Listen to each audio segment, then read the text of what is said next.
Thank God ఆ ఫ్యామిలీకి పెద్ద కుటుంబం నుంచి వచ్చిన అమ్మాయే కావాలంట. దాంతో ఆ విశ్వనాథ్ సైలెంట్ అయిపోయాడు. లేదంటే పెళ్లి ఫిక్స్ చేసేసేవాడు. నాకు తెలుసు జయ, అసలు ఆ ఏజెంట్ని పంపించిందే నేను. ఆ సంబంధం కూడా నేనే సెట్ చేశా. నాకు అదే అర్థం కావడం లేదు బ్రో. నువ్వే పంపించి మళ్ళీ నువ్వే పెద్ద ఫ్యామిలీలో ఉండే అమ్మాయి కావాలని ఎందుకు డిమాండ్ చేశావో నాకు అర్థం కాలేదు. ఎందుకంటే జయ పెళ్లి జరగడానికి విశ్వనాథ్ విజయేంద్ర ఫ్యామిలీతో కలవాలి. ఆ రెండు ఫ్యామిలీస్ కలవడానికి కారణం నేనే కావాలి. ఆ క్రెడిట్ నాకు దక్కితేనే రెండు ఫ్యామిలీస్ నా కంట్రోల్లో ఉంటాయి. నీ ప్లాన్ ఏంటో నాకేం అర్థం కావట్లేదు. అసలు ఈ పెళ్ళనే కాన్సెప్ట్ ఎందుకు తీసుకొచ్చావు? విశ్వనాథ్ ఆస్తికి నిన్ను వారసురాల్ని చెయ్యాలనే ఈ ప్లాన్ అని చెప్పాను కదా. నువ్వు అసలైన కూతురువి కాదు అనే నిజం రుద్రబావకు కూడా తెలిసిపోయింది. వాళ్ళు సాక్ష్యాధారాలతో నిజం బయట పెట్టకముందే మనం ఆస్తిని సెక్యూర్ చేసుకోవాలి.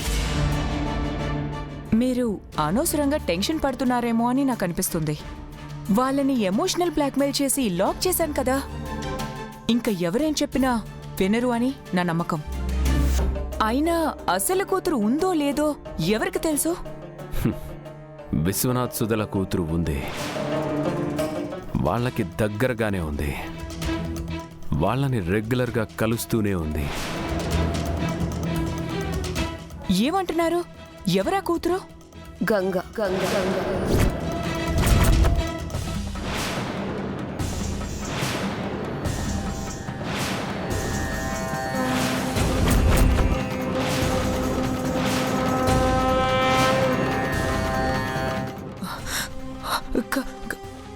గంగా.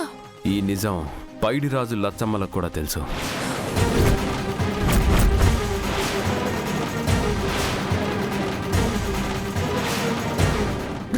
రుద్రకు కూడా తెలుసా? తెలీదు.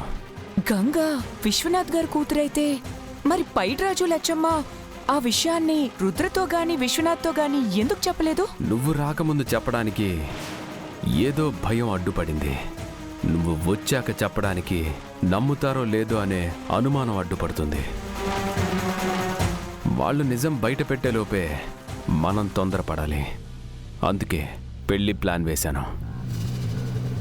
నీ పెళ్లి జరిగేలోపు పైడిరాజు కానీ లచ్చమ్మ కానీ నిజం బయట పెట్టకుండా నువ్వే వాళ్ళని లాక్ చేయాలి.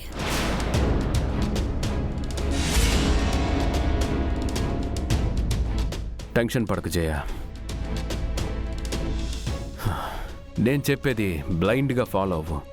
అంతే, అంతా మనం అనుకున్నట్టే జరుగుతుంది.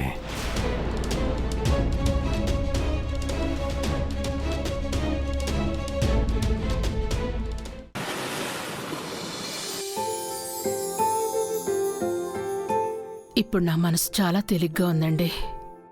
నిజమే శకుంతల.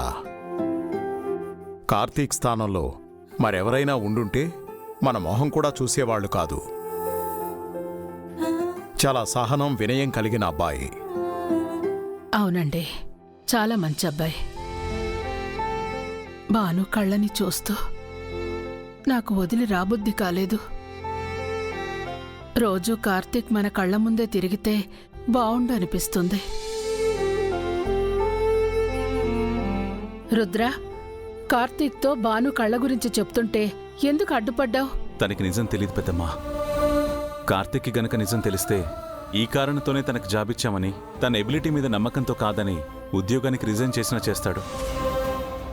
వద్దులే, తనకి నిజం తెలియకపోవడమే మంచిది.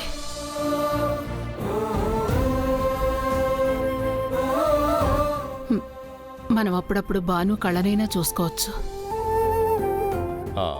శకుంతల, నాదొక ఆలోచన. ఏంటండి? కార్తీక్ చదువులోనూ గుణంలోనూ నడవడికలోనూ అన్ని విధాలా నాకు నచ్చాడు. మంచివాడని నువ్వే అంటున్నావు. కార్తీక్కి ప్రమీలకి పెళ్లి చేస్తే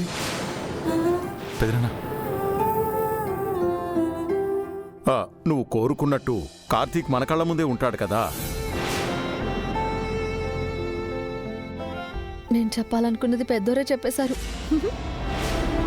యాండి ఏం మాట్లాడుతున్నారు మీరు? ప్రమీళకి మరో పెళ్లి చేస్తారా? మీకెన్నిసార్లు చెప్పాను ఇలాంటి ఆలోచనలు చేయకండి అని. అది కాదు శకుంతల, కార్తీక్ మంచివాడని, అతనికి మన భాను కళ్ళున్నాయని. అతను మంచివాడే కావచ్చు, కానీ మన బాను కాదు. మన బాను కళ్ళు అతనికి డొనేట్ చేసినంత మాత్రాన అతను బాను అయిపోడు. ప్రమీల భర్త అంటే బానునే, ప్రమీల భర్త అంటే బానునే, బానునే.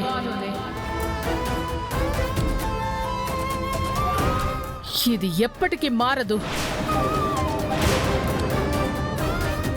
ఇలాంటి పిచ్చి మాటలు మాట్లాడితే నా కోపం వస్తుంది. మళ్ళీ ఏవైనా అంటే నీకు ఆవేశం అంటారు.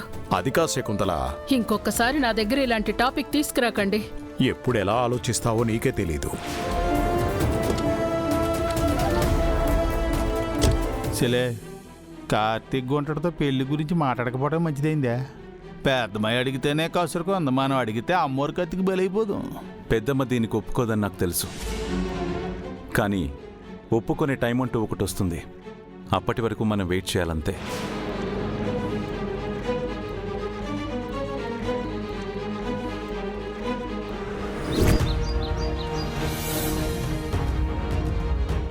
గంగే వీళ్ళ కూతురనే విషయం తెలిస్తే విశ్వనాథ్ నన్ను అరెస్ట్ చేయించి జైలుకి పంపించినా పంపిస్తాడు. ఈ నిజం తెలుసు కూడా గంగ వాళ్ళ అమ్మా నాన్న ఎందుకు సైలెంట్గా ఉన్నారు? అంటే సమయం కోసం వెయిట్ చేస్తున్నారా? అందుకే లచ్చమ్మ నాకు ఇండైరెక్ట్గా వార్నింగ్ ఇస్తుందన్నమాట. వాళ్ళు నిజం చెప్పకుండా ఏదో ఒక బ్రేక్ వేయాలి. ఎలా?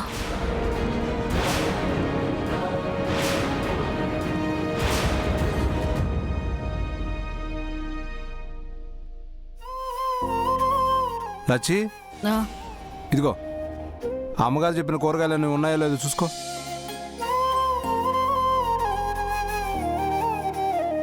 లచ్చమ్మా, ఇది చూడండి. ఆటో నడిపే వ్యక్తి కూతురు స్టేట్ ర్యాంక్ కొట్టింది. ఓ, వాళ్ళ అమ్మా నాన్న ఎంత గర్వంగా ఫీల్ అవుతున్నారో చూడండి. కన్నబిడ్డలు ప్రయోజకులైతే తల్లిదండ్రులకు అంతకు మించిన ఆనందం ఏముంటుందమ్మా? రేపు గంగ బాక్సింగ్లో గెలిస్తే మా కూతురు పెద్ద ఛాంపియన్ అని మీరు కూడా గర్వంగా చెప్పుకుంటారు. మీ గురించి కూడా గొప్పగా పేపర్లో రాస్తారు. మీ నోటి సలువ మా గంగ గెలిస్తే అంతకంటే సంతోషం ఏముంటుందమ్మా? నిజానికి చెప్పాలంటే మాకంటే కూడా మీరే ఎక్కువగా సంతోషిస్తారు.